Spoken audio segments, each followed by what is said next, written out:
Hello! Ito po muli si Nanette ng Net Cooking.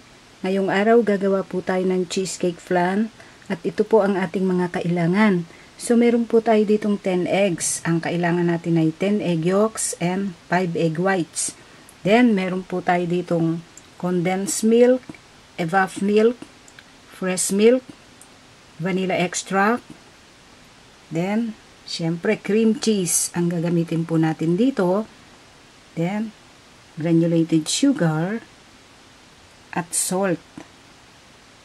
Okay, ito po lamang ang ating mga kakailanganin sa paggawa po natin sa ating cheesecake flan. Okay, madali lang pong gawin ito.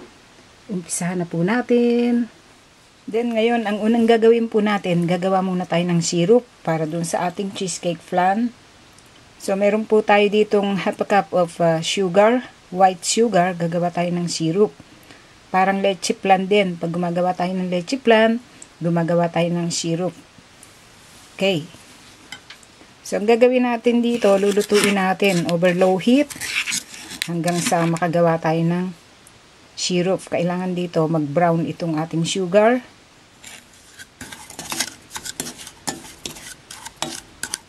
Okay, ang gagawin po natin dito, huwag nating titigilan ng paghalo dito para hindi siya masunog.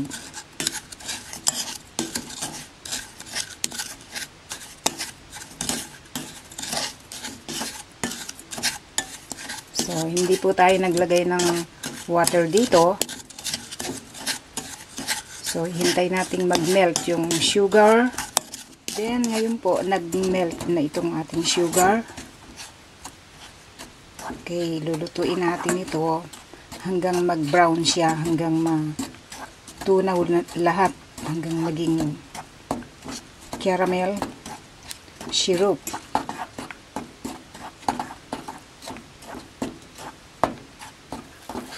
Okay, kailangan dito over low heat lang. So, medyo malabnaw na itong ating syrup. Okay. Okay na ito. Turn off na natin yung heat. Then, ang gagawin po natin, ilagay natin kaagad dito sa baking pan kung saan natin ibe-bake yung ating cheesecake flan.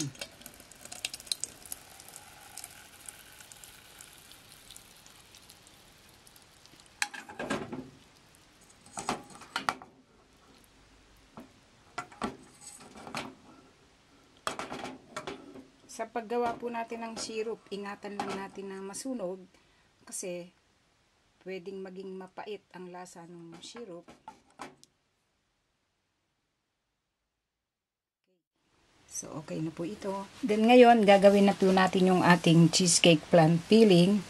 So, narito yung egg yolks. Then, narito po yung ating egg whites. So, unahin natin yung egg yolks.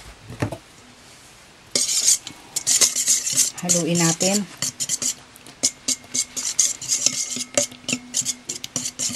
Mix. Then, lagay po natin itong ating fresh milk.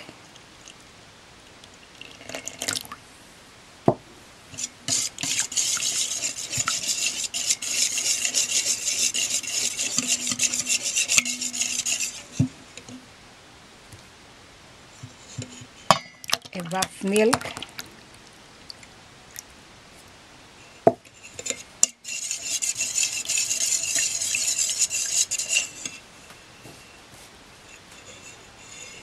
Condensed milk.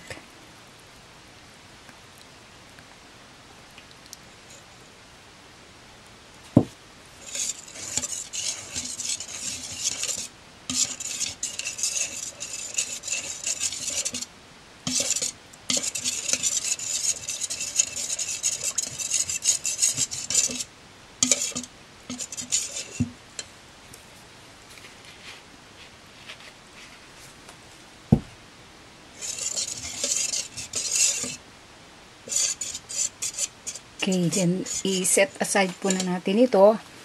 Gagawin po natin yung ating cream cheese at saka yung egg white. So, natin yung cream cheese natin. Okay, then ngayon, narito po yung ating cream cheese. I-cream lang natin. Kailangan lang itong cream cheese room temperature para madali siyang i-beat. Okay?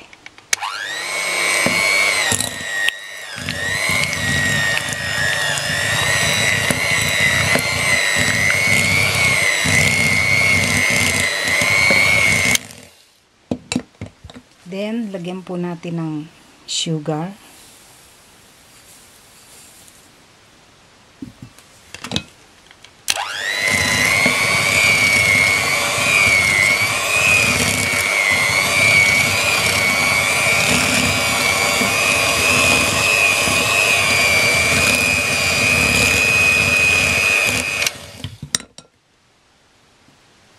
Salt.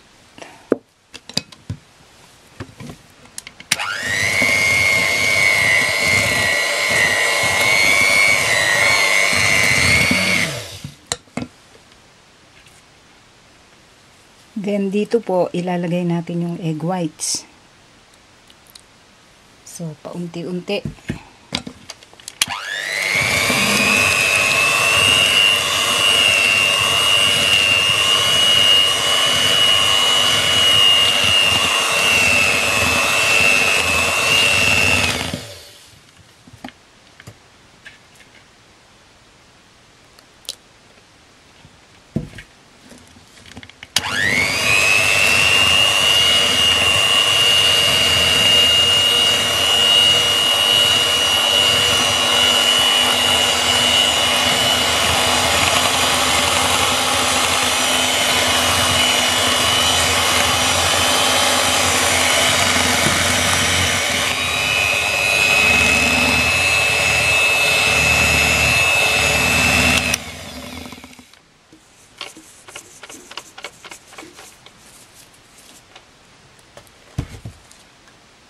Then, dito po, lagyan natin ng 1 teaspoon of vanilla extract.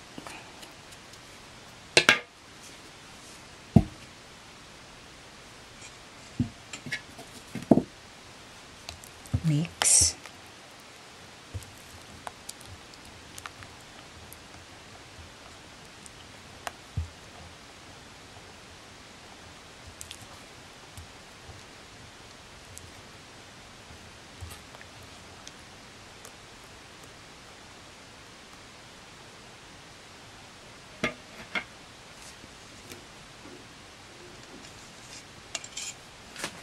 Then, dito po, paghahaluan natin itong egg yolk mixture at saka itong cream cheese mixture.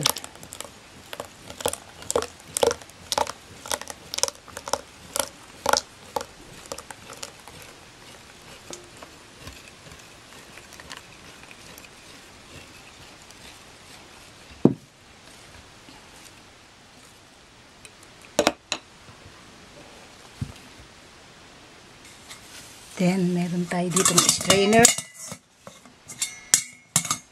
Sasalain po natin.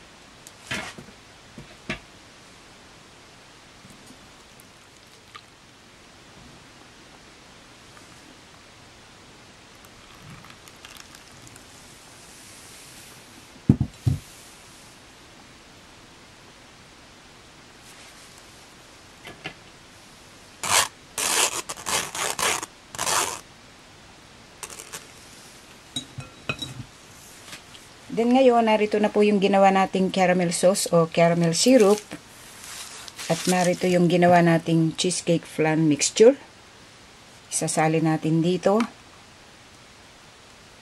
Salain pa natin minsan.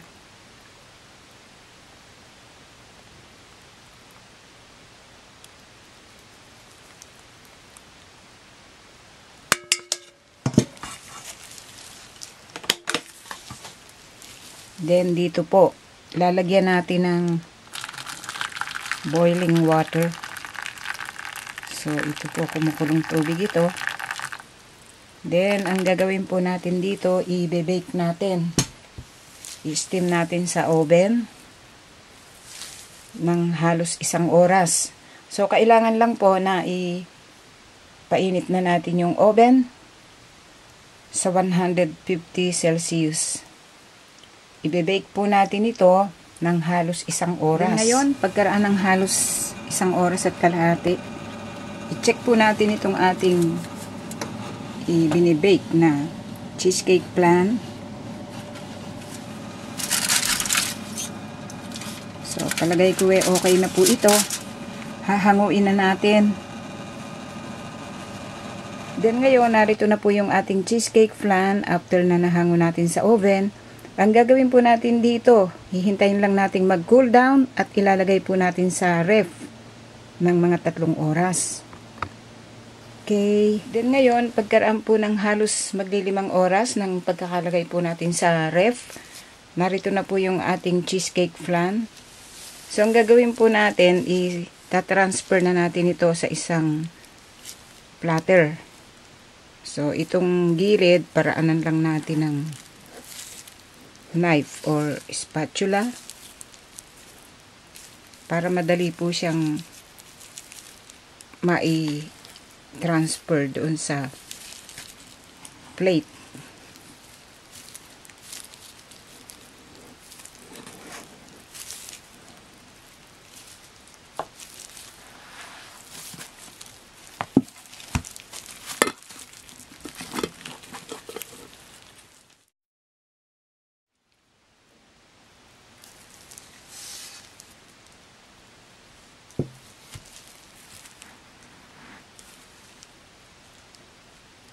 Okay, then ngayon, i-try po nating i-cut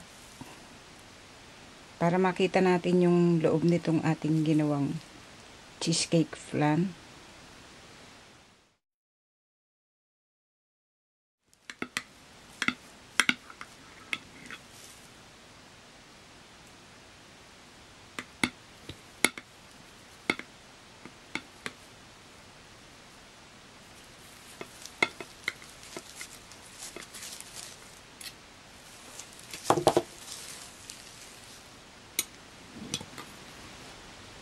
Then, ito po yung loob ng ating ginawang cheesecake flan. Ang gagawin natin, i-transfer po natin dito sa isang serving plate. At pwede na po natin itong i-serve at kainin. Then ngayon, ito po ang kinalabasan sa pagkakagawa po natin sa ating cheesecake flan. Sana po ay nagustuhan nyo ang pagkakagawa po natin sa reseping ito. Marami pong salamat. Ito pong muli si Nanette ng Net Cooking. Thanks po. Bye!